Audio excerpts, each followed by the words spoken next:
예수님의 탄생을 제일 처음에 전한 사람이 누군지 아시지요? 누굽니까?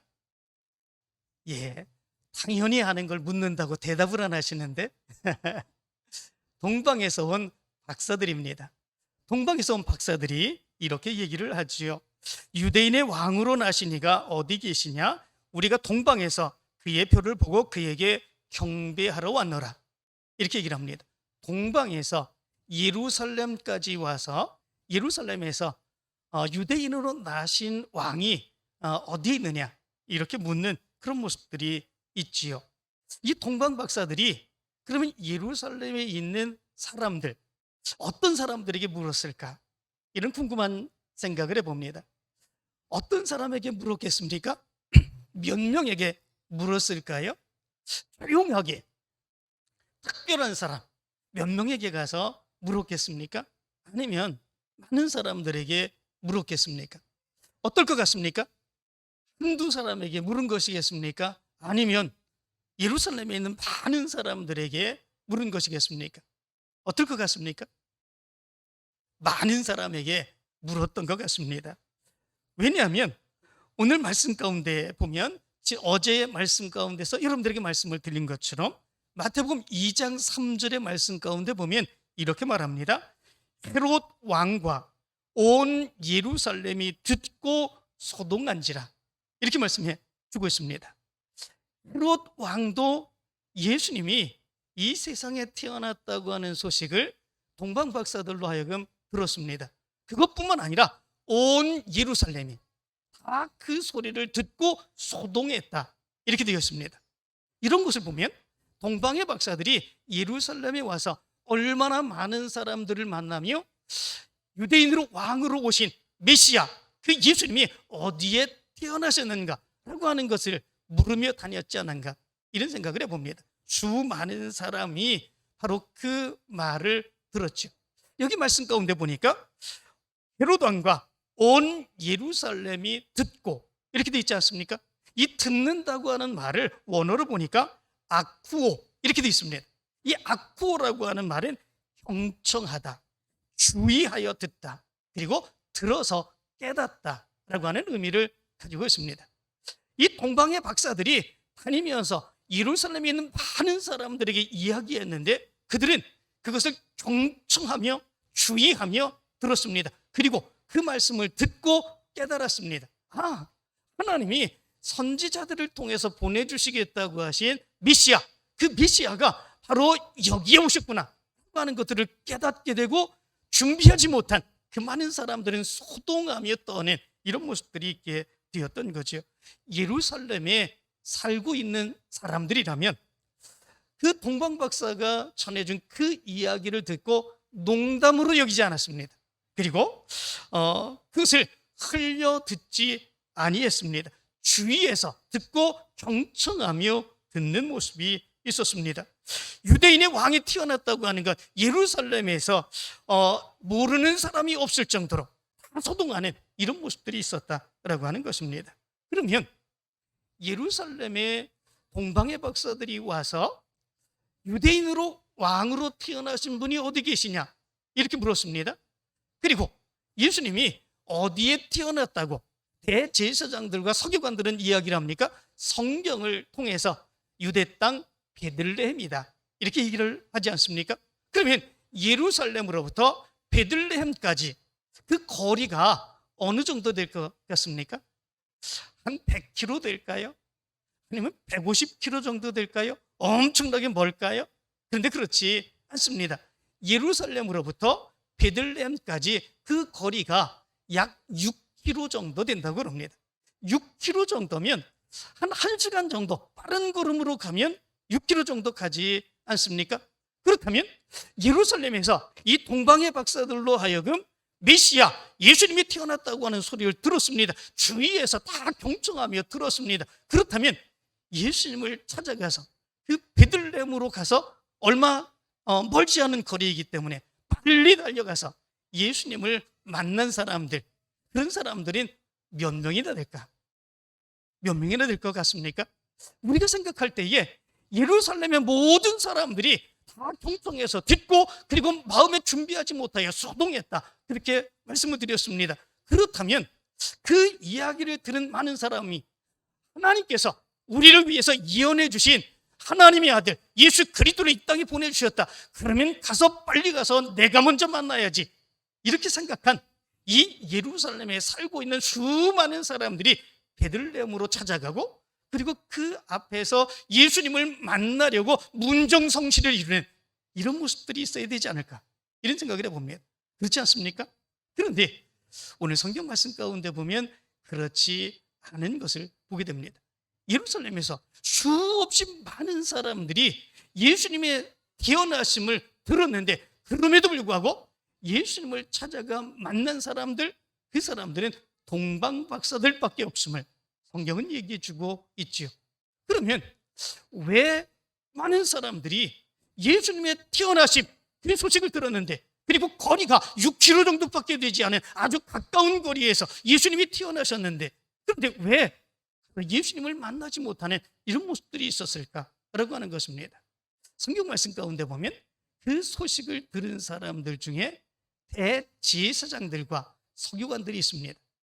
이들은 예수님을 찾아가 만나려고 하는 생각조차 없는 이런 모습들이 있는 것을 보게 됩니다. 헤롯 왕이 얘기를 하지 않습니까? 유대인의 왕으로 나신 이가 어디에 있느냐? 이 대제사장들과 서기관들을 불러서 묻지 않습니까? 그때에 그들은 이렇게 대답을 합니다. 왕이 모든 대제사장과 백성의 서기관들을 모아 그리스도가 어디서 나겠느냐 물으니 이르되 유대 베들레헴이오니 이는 선지자로 이렇게 기록된 바 유대 땅 베들레헴아 너는 유대 코울 중에 가장 작지도 아니하도다. 내게서 한 다스리는 자가 나와서 내 백성 이스라엘의 목자가 되리라 하였음이니이다. 제사장들과 서기관들은 헤롯 왕에게 그렇게 대답해 줍니다. 베들레헴, 유대 땅 베들레헴에서 바로 메시아 그분이 태어나신답니다. 얘기를 해주죠. 그렇다면 그들은 들었지 않았습니까?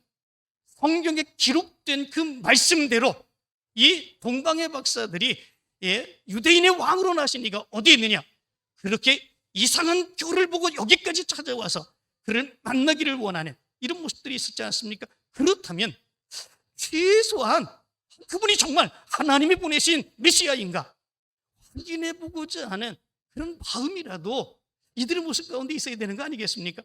최소한 몇 명이라도 거기에 보내서 예수님이 정말 하나님이 보내신 메시아인가, 그분을 만나야 되는가 라고 하는 거 확인해 봐야 되지 않겠습니까? 그런데 이들은 전혀 그렇게 하지 않습니다. 관심이 없습니다. 그냥 성경에 유대 땅 베들레헴에서 바로 하나님이 보내신 메시아가 태어난답니다. 그것으로 끝입니다. 왜 그랬을까라고 하는 거죠. 무엇 때문에 그런 것 같습니까? 그 당시에 메시아의 대망 사상들이 있었습니다. 그래서 수시로 여기저기에서 메시아가 났다고 이렇게 이야기되는 그런 일들이 많이 있었던 거죠. 아마도 이 대제사장들과 서기관들은 그 당시에 있었던 그런 많은 사람들이 여기저기서 얘기했던 그 하나의 이야기로 치부해버린 이런 모습들이 있었지 않았을까라고 하는 거죠. 그런데 정말로 하나님이 보내신 메시아가 태어났는데 그렇게 치부하다 보니까 가서 만나지도 못하고 그냥 그것으로 안 것으로 끝나버리는 이런 모습들이 있게 된 것을 보게 됩니다. 또 다른 사람이 있습니다. 헤롯이지요. 이 헤롯에게도 동방의 박사들이 예수님의 탄생을 이야기했지 않습니까? 그런데 어떻게 보면 헤롯은 가장 먼저 예수님을 찾아가 경배하고 예수님을 만날 수 있었던 그런 사람이 있지요. 그런데 이 헤롯 왕은 예수님을 만나지 못한 그런 모습들이 있게 된 것을 보게 됩니다.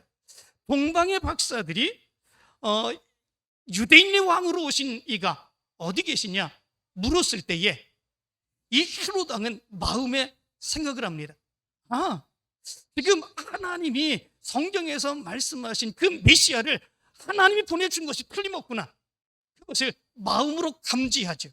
그리고 그 얘기를 담아듣고 대제사장들과 서기관들에게 뭐라고 묻습니까? 이렇게 말하죠. 그리스도가 어디서 나겠느냐? 이렇게 얘기를 합니다. 동방의 박사들이 그리스도 메시아가 여기에 태어났습니다. 얘기를 하지 않았습니다. 유대인으로 왕으로 나시니가 어디 계시냐 이렇게 물었습니다. 그런데 헤롯 왕은 지금 하나님께서 우리에게 보내신 메시아가 그리스도가 여기에 태어났구나 라고 하는 것을 마음으로 감지하죠. 그리고 얘기를 합니다. 그가 대제사장들과 서기관들에게 그리스도가 어디서 나겠느냐 이렇게 묻습니다. 이런 것들을 보면 정말 메시아가 여기에 태어났구나 라고 하는 것을 알지요. 그리고 대제사장들과 서기관들로 인하여 메시아가 어디에서 태어난다고 하는 사실을 알게 됩니까? 베들레헴에서 태어난다라고 하는 사실을 알게 되지요. 그리고 이 동방의 박사들에게 이렇게 얘기합니다. 헤롯이 가만히 박사들을 불러 별이 나타난 때를 자세히 묻고 베들레헴으로 보내며 이르되 가서 아기에 대하여 자세히 알아보고 찾거든 내게 구하여 나도 가서 그에게 경배하게 하라 이렇게 얘기를 합니다. 이 동방의 박사들에게 예수님이 메시아가 어디서 태어나는지 가르쳐줍니다. 그리고 가서 찾아보고 찾거든 나도 가서 경배하게 하라 이렇게 얘기를 합니다. 이런 모습들을 보게 되면 이 헤롯은 예수님이 그리스도가 태어났다고 하는 사실을 알았습니다. 깨달았습니다. 그리고 어디에서 태어났는지 분명하게 알았습니다. 그리고 이 동방의 박사들을 보내며 베들레헴에서 이제 메시아가 태어났으니까 가서 찾거든 나도 가서 경배하게 하라 이렇게 얘기를 했습니다. 그렇다면 이 헤롯은 가장 먼저 오히려 더 말을 타고 아니면 병거를 타고 다른 것들을 타고 가장 먼저 이 베들레헴으로 가서 예수님을 만날 수 있었던 그런 사람이죠. 그런데 이 헤롯은 예수님을 만나지 못합니다. 언제까지 만나지 못합니까? 그가 죽을 때까지 이 예수님을 만나지 못하는 이런 모습들이 있게 됩니다. 무엇 때문에 그렇습니까? 그는 예수님이 어디에서 태어났는지 알았습니다. 그리고 예수님이 어디에서 태어났는지 만나거든 나에게 알려주어서 내가 만날 수 있게 해달라 자기가 동방박사들에게 부탁까지 했습니다. 그런데도 죽을 때까지 만나지 못했습니다. 왜 그렇겠습니까?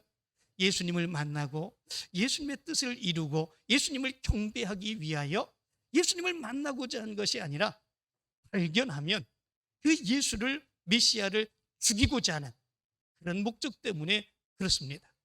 결국은 이 헤롯이 동방의 박사들에게 가서 보고 알거든 나에게 알려줘서 나로 경배하게 하라 이렇게 얘기를 했는데 주님의 사자가 이 동방의 박사들을 다른 곳으로 가게 하지요.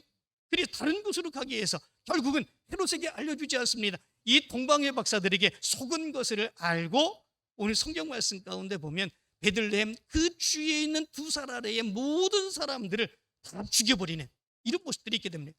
얼마나 잔인한 그런 모습들이 있습니까? 가장 먼저 이 세상에 오신 메시아, 하나님이 약속하신 그 메시아를 만날 수 있었던 그 기회가 있었는데 이 헤롯은 예수님을 죽이고자 하는 그 마음을 가지고 만나려고 하는 그 목적이 있었기에 결국은 예수님이 애굽으로 피하게 되죠. 그 모습으로 인하여 죽을 때까지 예수님을 만나지 못하는 이런 모습들이 있게 된 것을 보게 됩니다. 또 다른 사람들이 있습니다. 예수님을 만날 수 있었으나 만나지 못했던 사람들, 그 사람들이 어떤 사람들이겠습니까? 바로 온 예루살렘의 백성들입니다. 이 사람들도 메시아가 이 세상에 태어나고 베들레헴에 태어났다고 하는 사실을 알았습니다. 그리고 소동했습니다. 불안하고 걱정되는 그런 모습들이 있었습니다. 그런데 이들은 베들레헴으로 가서 하나님이 예언해 주신 선지자들을 통해서 예언해 주신 그 예수 그리스도 메시아를 만나지 못했습니다. 무엇 때문에 그랬을 것 같습니까? 아마도 이들의 모습은 먹고 살기 힘든데 그 생각 아니겠습니까? 그 당시에 먹고 사는 일들이 얼마나 힘들었겠습니까? 그렇기에 먹고 살기도 힘든데 내가 거기까지 가가지고 메시아를 만나야 되는가? 라고 하는 그 생각, 그런 거 아니겠습니까? 그것으로 인하여 예루살렘의 모든 사람들은 하나도 베들레헴으로 가서 이 세상에 오신 메시아를 만나지 못하는 이런 모습들이 있게 된 것을 보게 됩니다. 결국은 베들레헴으로 찾아가서 이 세상에 오신 메시아 예수님을 만난 그런 사람들은 동방에서부터 그 엄청난 수고를 마다하지 않고 예루살렘까지 와가지고 예수님의 탄생의 소식을 전한 동방 박사들, 그들밖에 없었던 것을 보게 됩니다. 그들은 예수님을 찾아갑니다. 베들레헴으로 찾아가서 예수님을 만나지요. 그리고 예수님을 만나고 예수님에게 선물을 드립니다. 황금과 유향과 모략, 선물을 드리고 천사들이 다른 곳으로 이야기해서 함으로 인하여 그들의 고향으로 떠나게 되는 이런 모습들이 있게 됩니다. 여기서 우리는 이런 생각을 해봅니다. 이 세상에 오신 메시아, 우리를 위해서 오신 메시아, 그분을 우리가 만날 수 있으면 어떻게 해야 되는가라고 하는 거지요. 우리는 때로 이 세상에 우리를 위해서 오신 이 메시아인 예수 그리스도를 만날 수도 있고 만나지 못할 수도 있습니다. 어떤 사람들처럼 행하면 만날 수 없겠습니까? 대제사장들과 서기관들과 같은 그런 마음을 가지면 우리 결코 예수 그리스도를 만날 수 없습니다. 그냥 이 세상에서 이렇게 저렇게 얘기하는 메시아가 오셨다라고 하는 이야기로 치부해버리는 이런 모습, 흘려드리는 모습을 가지고 예수 그리스도를 만나려고 하면 우린 만날 수 없습니다. 헤롯과 같이 만나면 내가 해코지해야지, 죽여야 되지, 이런 생각을 가지고 있으면 결단코 예수 그리스도를 만날 수 없습니다. 그리고 자기의 생업이 더 중요하고 먹고 사는 일이 더 중요하지, 그렇게 생각하며 온 예루살렘 사람들처럼 그렇게 행하게 되면 결국은 메시아이신 예수 그리스도는 만날 수 없다라고 하는 거죠. 메시아이신 예수 그리스도, 하나님이 보내신 예수 그리스도, 그분을 만날 수 있으려면 어떻게 해야 되겠습니까? 동방의 박사들과 같은 그 마음과 믿음을 가져야 됩니다. 찾아야 됩니다. 그리고 경배하기 위해서 그분에게 나가야 됩니다. 그런 마음을 가진 동방 박사들만이 이 세상에서 태어나신 바로 예수 그리스도를 만날 수 있게 되었습니다. 오늘 이렇게 예배를 드리는 우리 성도 여러분은 동방 박사들과 같은 예수님을 만나기를 사모하고 예배드리기를, 경배하기를 사모하며 주님 앞에 나온 여러분들인 줄 믿습니다. 예수 그리스도를 만날 줄 믿습니다. 예수 그리스도를 만나고 하나님의 놀라운 능력의 역사를 체험할 줄로 믿습니다. 이제 여러분들을 통해서 예수 그리스도를 만난 그 기쁨과 감격을 증거하여 하나님의 큰 역사를 이루게 되기를 간절히 축원합니다.